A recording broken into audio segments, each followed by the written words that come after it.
Corruption अगर art होता तो हमारे नेता कलाकार नहीं बल्कि महान कलाकार होते।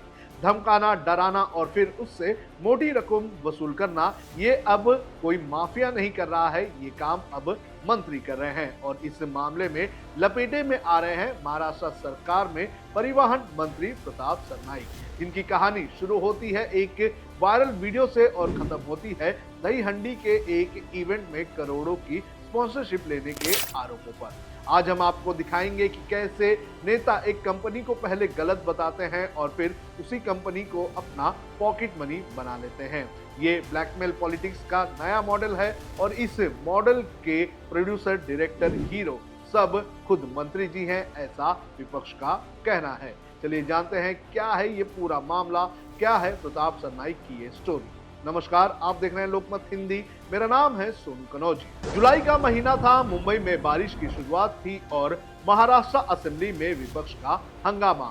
और उसी दौरान महाराष्ट्र के परिवहन मंत्री प्रताप सरनाईक का एक वीडियो सोशल मीडिया पर बड़े पैमाने पर वायरल हो गया, जिससे उनकी छवि एक इल्लीगल बाइक टैक्सी चलाने वालों के खिलाफ लड़ने वाले नेता की बन गई।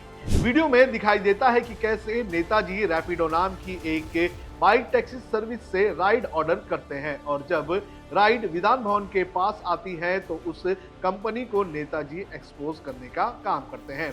इतना ही नहीं, नेताजी ये भी कहते हुए सुनाई देते हैं कि सरकार उन्हें परमिशन देना चाहती है, लेकिन परमिशन के पहले ही कैसे रैपिडो बाइक टैक्सी सर्विसेज शुरू कर रही है। इसके बाद नेताजी थोड़ा उदारवादी होते हैं और ड्राइवर को 500 रुपए की पेमेंट करके उसे जाने देते हैं। वीडियो के बाद नेताजी के अलर्ट रहने की खबरें बड़े पैमाने पर पब्लिश भी हुई, लेकिन इसके एक ही महीने बाद नेताजी का मुखौटा खुलने लगा जब थाने में शुरू हुआ प्रो गोविंदा इवेंट। ये इवेंट पिछले कई सालों से हो रहा है और धीरे धीरे इसे काफी पॉपुलैरिटी भी मिल रही है। दही हंडी के इस इवेंट में इस बार करीब 16 टीमें शामिल हो रही हैं, लेकिन बुधवार को जब ये इवेंट शुरू हुआ तो सभी की आंखें खुली की खुली रह गई जब लोगों ने प्रो गोविंदा के इस सीजन के मुख्य स्पॉन्सर का नाम देखा, क्योंकि इसके मुख्य स्पॉन्सर कोई और नहीं बल्कि ऑनलाइन बाइक टैक्सी चलाने वाली कंपनी रैपिडो ही थी, जिसे कुछ वक्त पहले मंत्री जी ने एक्सपोज किया था। जिसके बाद ये सवाल उठ रहा है कि क्या प्रताप सरनाईक के उस वीडियो की वजह से ये स्पॉन्सरशिप ली गई, क्योंकि थाने में होने वाले प्रो गोविंदा इवेंट का संचालन उनके बेटे प्रवेश सरनाईक ही करते हैं और विपक्ष ने इसी को लेकर मंत्री जी को आड़े हाथ लेने का काम किया है। विपक्ष ने क्या कहा है ये बताते हैं आपको।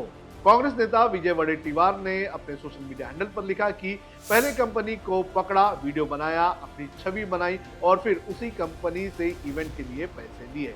एनसीपी एसपी के रोहित पवार ने इसे सीधा ब्लैकमेलिंग बताया है। उनका कहना है कि पहले पब्लिसिटी ली, फिर स्पॉन्सरशिप डील कर दी और सबसे जरूरी सवाल ये उन्होंने उठाया कि क्या मंत्री पद का दुरुपयोग नहीं हुआ है।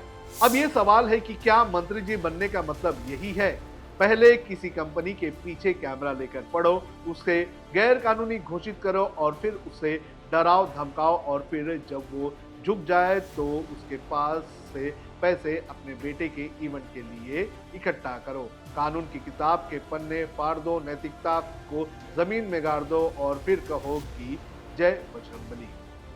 अब इस पर हमारा क्या कहना है, क्या मानना है, ये भी आपको बता देते हैं। जो नेता एक दौर में खुद को जनता का सेवक बताते थे, आज वो कंपनियों से प्रायोजन ले रहे हैं। वीडियो बनाना और उसे वायरल करना ये अब सोशल मीडिया इन्फ्लुएंसर्स का काम नहीं रह गया है, ये अब मंत्री का नया काम बन चुका है। इस पूरे मामले ने एक नया ट्रेंड सेट कर दिया है, पब्लिकली एक्सपोज करो और प्राइवेटली डील करो।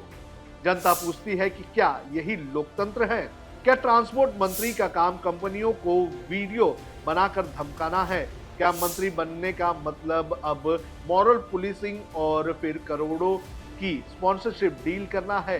क्या ये लोकतंत्र की परिभाषा है या सत्ता का कोई नया वसूली नीति? ये सवाल सिर्फ रैपिडो या प्रो गोविंदा तक सीमित नहीं है, ये सवाल पूरे सिस्टम पर उठने लगा है और उस सिस्टम पर भी जो ऐसे नेताओं को मंच देता है और उस समाज पर भी जो इन सबको देखकर भी चुप रहता है। अगर आज आपने ये देखा और फिर भी आप चुप रहे तो कल किसी और कंपनी को इस तरह से धमकाया जाएगा, किसी और इवेंट में उसे स्पॉन्सर बनाने का उसे मजबूर किया जाएगा और कोई और मंत्री अपने बेटे के नाम पर करोड़ों की वसूली कर देगा।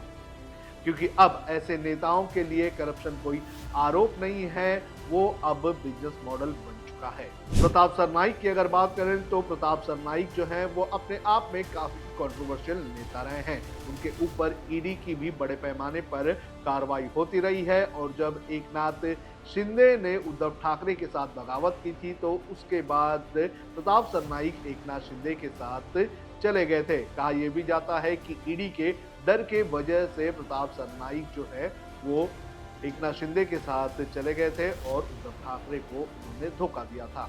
तो प्रताप सरनाईक का रिकॉर्ड भी कुछ इतना अच्छा नहीं है। जहां पर वो रहते हैं वहां पर लोगों के कामों को लेकर भी सवाल उठते रहे हैं। मॉनसून का ये मौसम है और मॉनसून के मौसम के दौरान कई बार सोशल मीडिया पर उनके इलाके के वीडियोज वायरल हो रहे हैं जहां पर रस्तों की हालत खस्ता है, लेकिन जो मंत्री जी हैं उनके पोस्टर्स बड़े बड़े लगे हुए हैं।